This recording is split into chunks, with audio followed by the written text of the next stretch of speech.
उस रिलेशनशिप में मुझे ज्यादा उम्मीद नहीं दिखती सोनाक्षी। रणवीर और नेहा दोनों एक दूसरे के साथ रहना ही नहीं चाहते, और रणवीर से मिलके तो मुझे ऐसा लगा जैसे उसके लिए उसकी ईगो नेहा से बढ़कर है, और मैं नहीं चाहता कि मेरी बहन ऐसे आदमी के साथ रहे। प्यार आपको मजबूर कर देता है सिर्फ उसके बारे में सोचने के लिए, अपने प्यार के बारे में सोचने के लिए। पता है, जब मैं तुमसे दूर था तो हर वक्त हर घड़ी में तुम्हारे ही बारे में सोचता था, तुमसे मिलना चाहता था, तुम्हारा पीछा करता था। मगर रणवीर से मिलकर मुझे ऐसा लगा ना उसके अंदर वो आग है, ना वो पछतावा, और ना ही कोई दर्द। ऐसा लगता है जैसे रणवीर ने एक्सेप्ट कर लिया है कि उसकी लाइफ में और उसकी फैमिली में नेहा की कोई जगह नहीं है।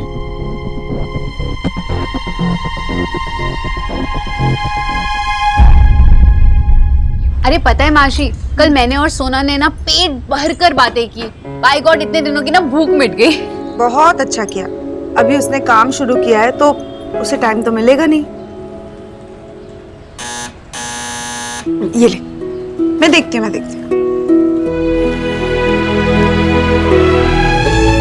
आशा के कुछ नहीं, ये दूध का बिल देके गया है। ठीक है, मैं बैंक से पैसे निकाल के भर दूंगा।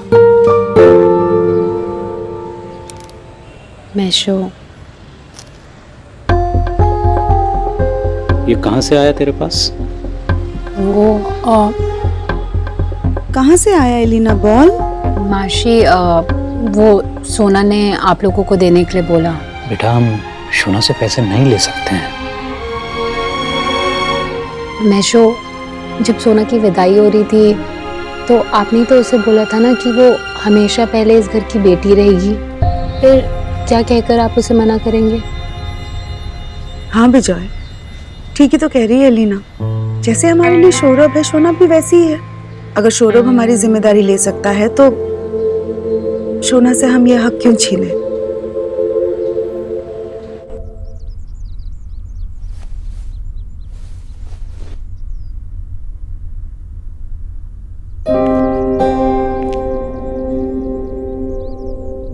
बहुत खूबसूरत लग रही हो नेहा। भाभी, अगर आप रणवीर के बारे में बात करने आई हैं तो आई एम सॉरी, मैं उस बारे में बात नहीं करना चाहती। मैं समझ सकती हूँ कि तुम क्यों गुस्सा हो। मैं पहले भी आपको कह चुकी हूँ और फिर से एक बार कह रही हूँ, मुझे कोई नहीं समझता, और खास करके आप। तभी तो आप मुझे बार बार रणवीर के घर भेजना चाहती हैं।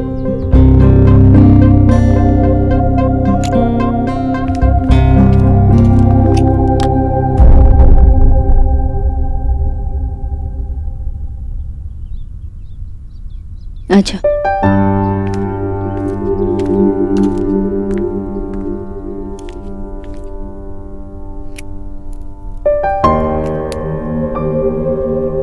नेहा, मैं तुम्हें कहीं नहीं भेजना चाहती।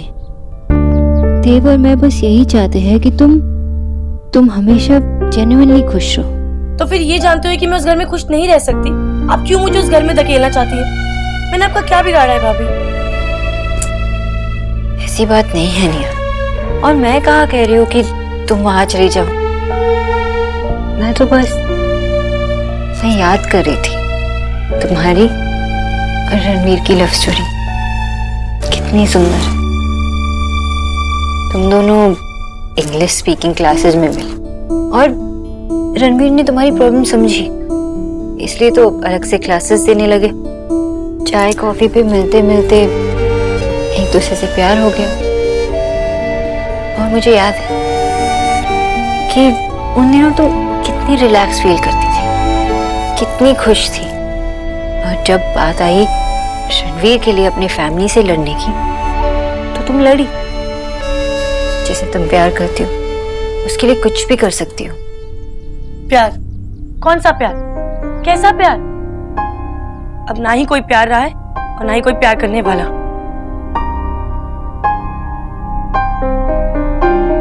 रेनी,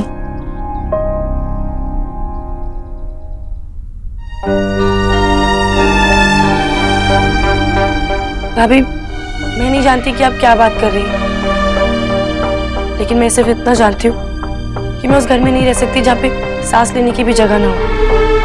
नेहा, ये सब छोटी प्रॉब्लम्स हैं, पैसे तो आते जाते रहते हैं। एक बार किसी के हाथ में है तो दूसरी बार किसी और के हाथ में। लेकिन प्यार हमेशा साथ रहता है। रणवीर नहीं करते मुझसे प्यार भाभी। अगर करते होते तो मैं ऐसी हालत में नहीं होती। मैं उस घर में नहीं जाऊंगी, उस घर में कभी नहीं जाऊंगी।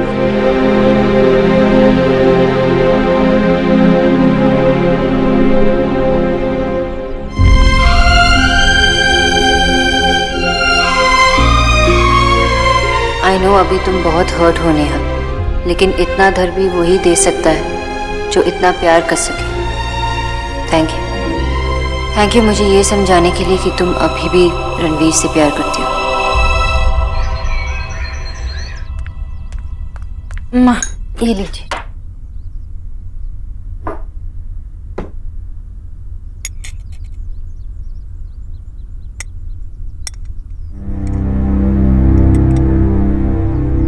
इसे क्या हो गया? इसकी कौन सा ट्रेन छूटी जा रही है? अरे सांस तो ले ले बहुरानी, आराम से आराम से। वो एक्चुअली मामी जी वो ऑफिस के लिए लेट हो रहा ना है। ऑफिस? जी ऑफिस जाना भी पक्का हो गया इसका? हाँ भाभी, ऑफिस तो जाने ही वाली थी वो शादी के बाद। पर कोई गरीब की बेटी को ये बताया कि इतने बड़े घर की बहू को ऑफिस जाने की क्या जरूरत है? बात जरूरत की नहीं है, मन की है। जी मन बहलाने के लिए घर में भी लाख चीजें हैं। अब इसे कौन सा आजाद पंछी की तरह? भाभी, सोनाक्षी का मन हमेशा से अपने काम में लगता है, ये हमें पता है ना। और ये बेचारी हमसे आजाद होकर कौन सा नया देश बन जाएगी। इसे हमेशा से अपने लिए काम करने की आदत है। अपने पैरों पर खड़ा रहना कोई बुरी बात तो नहीं है। रिया भी तो जाती है काम पर, तो सोनाक्षी क्यों ना करे? सो तो है जीजी, पर घर की बहू है तो।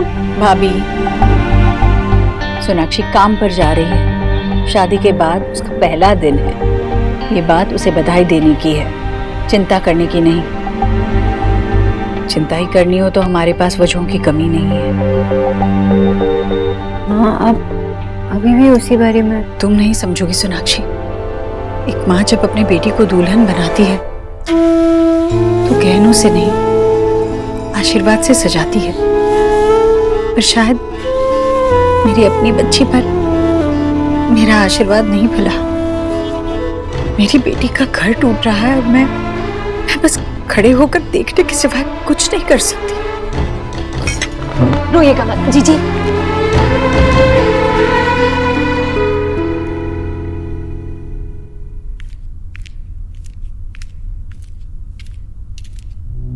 सोना, क्या बात है? क्या सोच रही?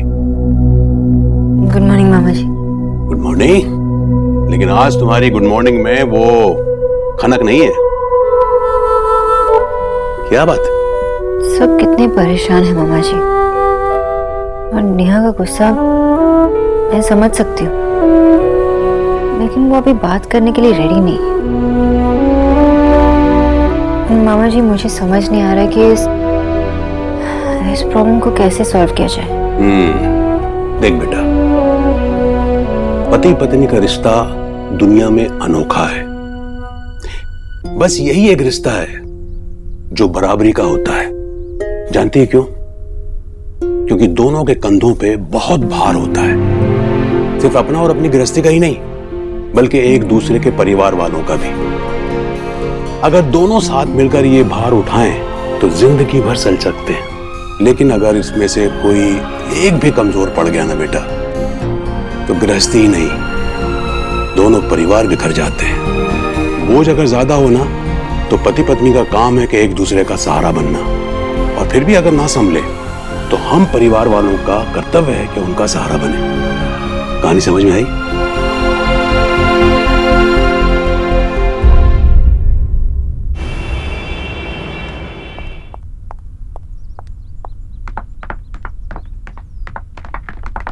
धीरे धीरे मैडम, इतनी जल्दी है क्या मुझसे मिलने की? बिल्कुल भी नहीं, मैं अपनी बहन से मिलने जा रही हूँ। For your kind information. And for your kind information, आपकी बहन ऑफिस जा चुकी है। एलिना, मैं भी ऑफिस के लिए निकल रहा हूँ। तुम कहाँ जा रही हो, कॉलेज या फिर घर? मैं कहीं भी जाऊँ, व्हाट्स योर प्रॉब्लम? प्रॉब्लम कुछ नहीं है, बस मैं इतना कह रहा हूँ कि अगर तुम कॉलेज जा रही हो तो मेरे रास्ते में पड़ेगा तो मैं छोड़ दूंगा। मैं खुद जा सकती हूँ। एलिना प्लीज देख, मुझे पता है उस दिन मैंने जो भी कहा तुझसे बहुत अजीब सा लग रहा होगा उसके बाद तुझे, तो मैंने वही कहा जो मुझे फील हुआ यार। अब जरूरी थोड़ा है कि तुझे भी वैसे ही फील हो। देख फोर्स नहीं कर रहा मैं तुझे, बस इतना ही कह रहा हूँ कि तेरा कॉलेज मेरे रास्ते में पड़ेगा, तुझे ड्रॉप कर दूंगा बस। मुझे अकेले जाना पसंद है। एलिना प्लीज प्लीज यार, लिफ्ट ही तो दे रहा हूँ। पक्का प्रॉमिस मैं इसके बारे में बिल्कुल बात नहीं करूंगा, प्रॉमिस नहीं बात करूंगा प्लीज। ओके।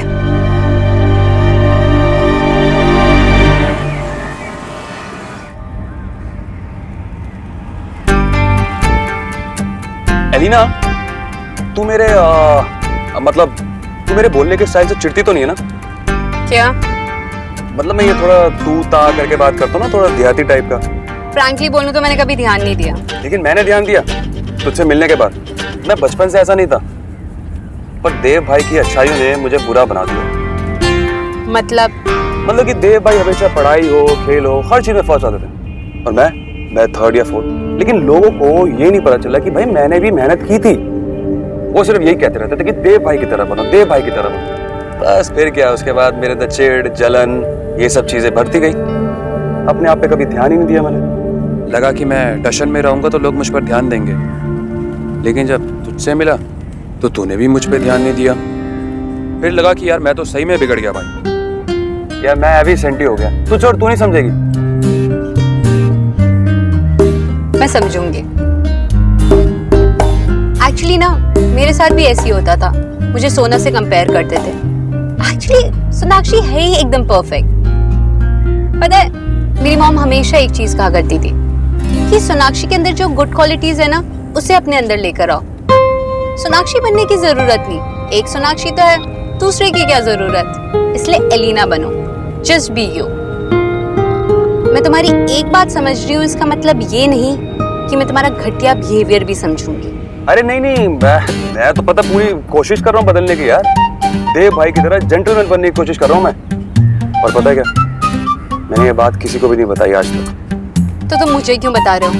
नहीं यार, मैं कुछ एक्सपेक्ट नहीं कर रहा तुझसे, बस मैं इतना कह रहा हूँ कि एटलीस्ट हम फ्रेंडशिप बना के रखें। मतलब कल को अगर मैं फिर से बदल गया तो कोई तो होगा ना मुझे बताने वाला कि भाई तू बदल गया।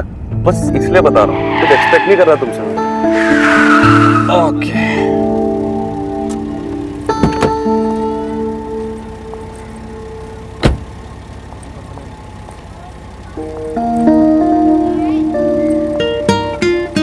फाइन। तो फ्रेंडशिप पक्की?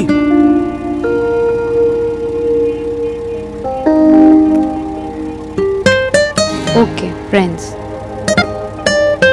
और एक और बात, तुम्हें फिर से माफी मांगने की जरूरत नहीं है। Okay bye bye.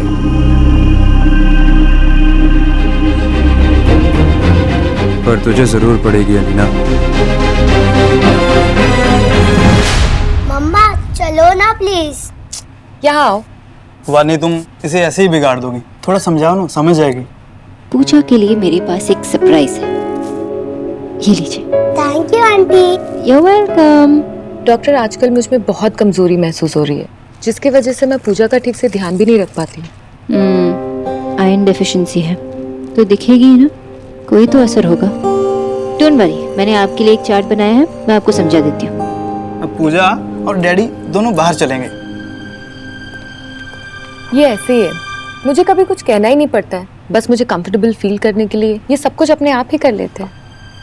रणवीर से मिलके तो मुझे ऐसा लगा जैसे उसके लिए उसकी ईगो नेहा से बढ़कर। मैं रणवीर के खिलाफ कुछ नहीं सुनूंगी अब। अरे क्यों ना कहूँ मैं इसे, और इस चोर के खिलाफ तो सुन क्यों नहीं सकती? क्योंकि ये चोर नहीं है और मैं इनसे प्यार करती हूँ। मेरी बेटी का घर टूट रहा है और मैं बस खड़े होकर देखने के सिवाय कुछ नहीं कर सकती। डॉक्टर मैं आपको चार्ट समझा रही थी ना। सबसे पहले ये चार्ट आपको पूरे महीने फॉलो करना होगा। 1 महीने के अंदर ही आप। मैं जानती हूँ 1 महीने के अंदर ही मैं बिल्कुल ठीक हो जाऊंगी। मैं इसीलिए तो आपके पास आती हूँ, क्योंकि आप मेरी जितनी भी तकलीफ है वो सब ठीक कर देती है। ये तो ठीक कर दिया, आई होप घर की सब प्रॉब्लम सॉल्व कर सकूं।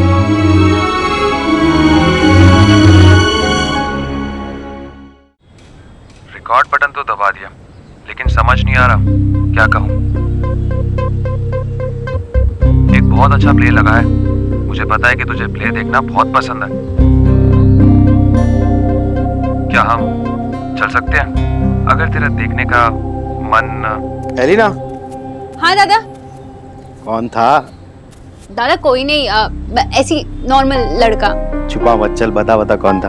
दादा आई नो, तू यही बोलेगी इसके बाद कि दादा मैं अपना ख्याल रख सकती हूँ, आप मेरी चिंता मत करो, ब्ला ब्ला ब्ला ब्ला एंड ऑल एवरीथिंग।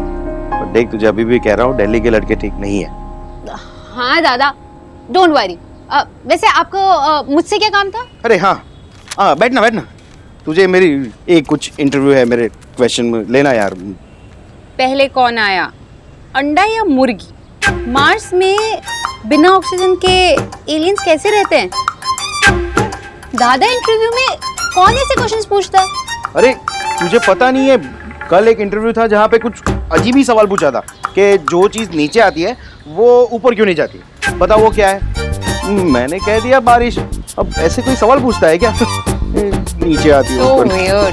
मैं भी है ना परेशान हो गया हूँ ये इंटरव्यू दे देकर, मेरा कुछ हो ही नहीं रहा। उससे अच्छा मैं बिजनेस कर रहा था, फिर से मैं कुछ। दादा ऐसा दोबारा सोचना भी मत, महेशो ऑलरेडी बहुत टेंशन में, और अगर जॉब कर कर आप उनकी हेल्प करोगे ना तो उन्हें अच्छा लगेगा। बट मुझे इरिटेट हो रहा है, उसका क्या?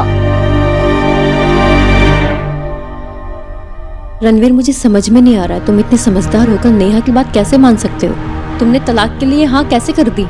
वो बेचारी अभी गुस्से में है, परेशान है। अभी आप भी नेहा की साइड ले रही है ना, अब जो जैसे भी हो रहा है उसे होने दीजिए। मैं रोज रोज के झगड़ों से परेशान हो चुका हूँ भाभी। लेकिन रणवीर, बाजार से और कुछ लेकर आना है तो मुझे बता दीजिए। नहीं,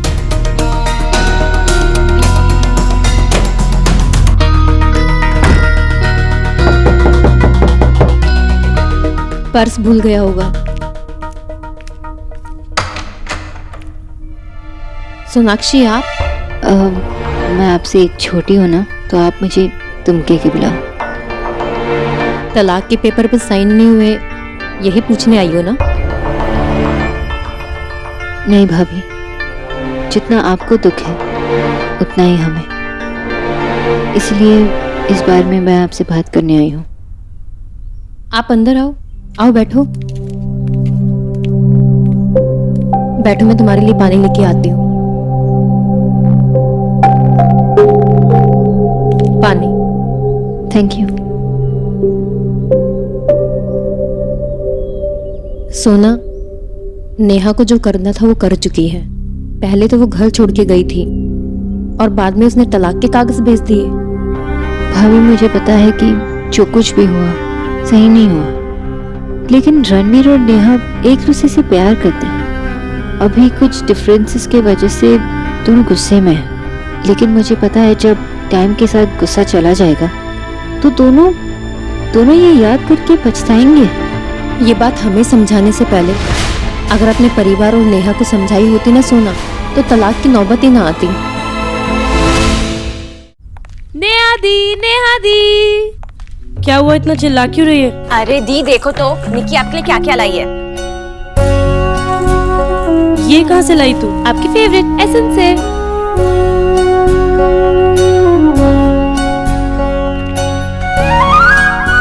वाव दी, ये तो आप पे बहुत अच्छे लग रहे हैं, आपको पता है? नेहा दी पे ना सब कुछ ही अच्छा लगता है। ठीक है, फिर मैं ये सब रख रही हूँ। हाँ दी, ये सब आपके लिए ही है। और वैसे भी निक्की को पता तो चलना चाहिए ना कि दूसरों की चीजें पे कब्जा करने पे कैसी फीलिंग आती है। I mean, हमेशा से तो वो आपकी चीजें बिना पूछे ले लेती है ना। गोलगप्पे। सरप्राइज! आओ। Thank you. आजा।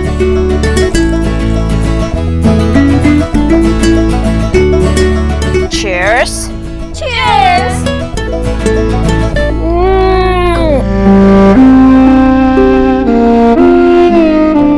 क्या हुआ दी? आप रो क्यों रहे हो?